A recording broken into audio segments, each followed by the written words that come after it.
Hey guys, the scruffy man is back.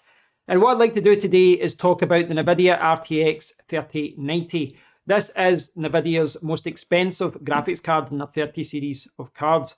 And what I'd like to do is talk about value, because every single day in a computing or graphics card Discord community, I will see someone saying that this is too expensive and anyone who buys this is an idiot. Clearly, I'm an idiot then.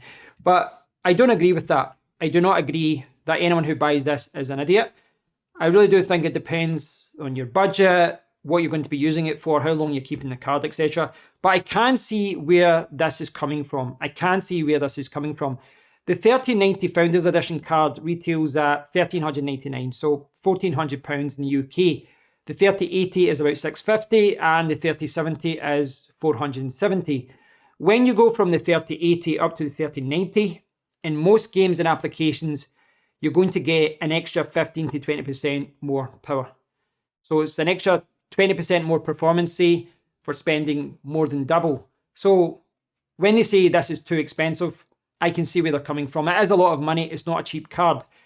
And you do get a lot more video RAM in this compared to the 3080. You get 24 gigabytes instead of 10 gigabytes. But most games right now don't actually utilize that. They don't need that. So you're kind of throwing money away. So I can understand where this is coming from, but I think those people are wrong simply because they think that graphics cards are only for gamers, and because it really depends on your budget as well. I recently built my PC, and the PC is mainly for video editing, but I will be using it for games as well. And in total, the PC has cost nearly $5,500. And when you're spending that kind of money, spending an extra £600 to £800 for a more powerful graphics card, it's not that much more.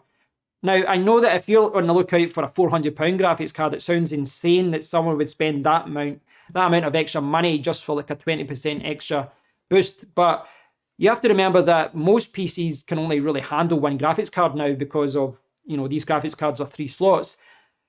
SLI, Crossfire, these aren't really supported anymore in games. So if you're spending that amount of money, paying a little bit extra to get that kind of graphics card, a more powerful graphics card, I can see why people do it. And you've got to bear in mind that this is a more powerful card. When you go up the series, when you go up to 30 series cards, you do get more CUDA cores, you do get more video RAM, go from 8 gigabytes in the 3070 to 10 gigabytes all the way up to 24 gigabytes. And that 24 gigabytes of video RAM is extremely helpful if you're doing video rendering, you're converting files to video files, etc. You also get a higher memory bus and higher memory bandwidth as well. So there are valid reasons to spend a little extra money. Now, I also think you have to take into account how long you're going to keep the card and how much that card will be worth at the end as well. Recently, I sold my 1080 Ti. Now, the 1080 Ti that I sold was one of the most expensive 1080 Ti's on the market when I bought it 3 years ago. And it was about £900 or so, but I've sold it for £515. So over the course of a few years, what have I spent? £100 or so a year to own a 1080 Ti. Looking back, I could have got another 1080 Ti that was £100 cheaper, perhaps even £150 cheaper. But I got 3 years of enjoyment from a card that was cooled better, that could overclock better, that gave me better performance, and it gave me better reliability. And I'm glad that I paid that little bit more for it. It made sense when I broke it down to a yearly basis, a monthly basis, a weekly, daily basis. It made more sense for me to pay extra money because it was the graphics card I'll be using every single day. And I think you can use that same argument for buying a 3090. Now, I've been showing you the prices here for the 3090, 3080, 3070 Founders Edition cards. But it's important to note that those cards are extremely difficult to come by. They land and they disappear almost immediately. Third-party cards for a 3080, I would say right now for a 3080, most of them are going for between 800 and 850, whereas third-party cards for the 3090 are maybe between 1500 and 1900 or 1600 and 1900. But you're still paying about £800 more for this on average, I would say, for a 3090. It's a lot of extra money to put down. But let's say you buy this for £1,500 and then you keep it for 3 years. My guess, this card would still be worth £600, £650 in 3 years' time. Yes, there will be another card from Nvidia at that point, and there'll be other cards from AMD as well, which are just as powerful and they're cheaper, brand new, which is one reason why people say not to spend the money on this. But I do think you'd probably get about £600, say. So that's £900 over 3 years that you'd spend for this 3090 if you sell it at the end. So it's like £300 a year. Now, I know that I'm kind of arguing the case here to spend extra money, but when you actually break it down, if you're keeping a graphics card for a few years, it kind of does make sense sometimes to pay a little bit more. Now, it's a splurge if you're a gamer. I do admit it's a splurge if you're a gamer, but if you're doing work, it's a lot easier to justify it. From a video editing point of view, I'm going to be shaving time off my rendering, the time it takes to render videos, and a lot of other things that I do, converting files and different things. I'm going to save a lot of time, and over 3 years, paying a little bit extra to get a 3090, it makes sense, especially when I break it down to the additional monthly cost. It's all good talking about, the 3080 is only £650, etc. But the reality is that this is not the price that most people are paying. 3070s, third-party 3070s are selling for like £700, £750, sometimes £800 people are paying right now because there's a shortage. People are paying over £1,000 for a 3080. And if you're going to be paying £1,000, £1,100 for a 3080, why not just pony up a few extra $100 and buy a 3090?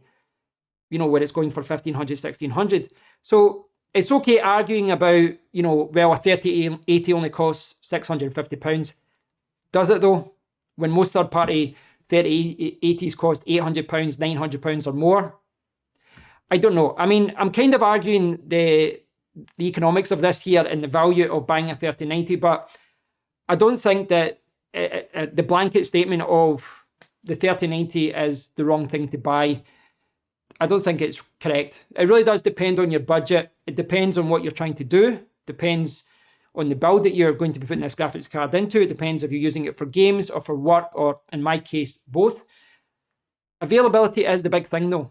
I was looking for a 3080. I was looking for a 3080, but there was none in stock. I couldn't get a 3070 either. The only card that was available was a 3090, and that's one of the major reasons why I bought a 3090. So the argument of whether it's value or not, it's not even a factor really. If you need to buy a graphics card, and this is one of the only powerful cards that's available, you might end up buying a 3090. In my case, I bought two. So when I sold my 1080 Ti, I was on the lookout for a 3070, a 3080, or, well, basically that's what I wanted. I wanted one for the second PC. The second PC, which is down here, this is the one that my 1080 Ti was in. And this will be used, get it down. This will be used for games. It'll be used for video recording when I'm recording things from this computer, and it'll be used for a number of other things. But I was looking for a 3070 or 3080, and I was glued to my phone for a few weeks and no cards came up. I just couldn't get any card, not even a 3060 Ti, which is another card I considered. A few days ago, the Founders Edition cards dropped, and the one time I wasn't looking at the phone, I missed it by about half an hour. The 3060 Ti's, the 3070s, the 3080s, they were all gone. But this was here, and it was available for £1,399. So I decided to buy it. So again, it comes down to what I was saying earlier. In my opinion, I was willing to spend up to £900 on a 3080 retail. So I've kind of spent £500 for a 3090, but over the course of 2 or 3 years, I will get that additional performance, gaming, video editing, video recording, etc. And at the end, I will get higher resale value. So it is a lot of money. I'm not going to sit here and say that this is not a lot of money, but it is something that I would use. And because of availability issues and because I did want something that I could use for gaming and other things, I'm happy with the purchase.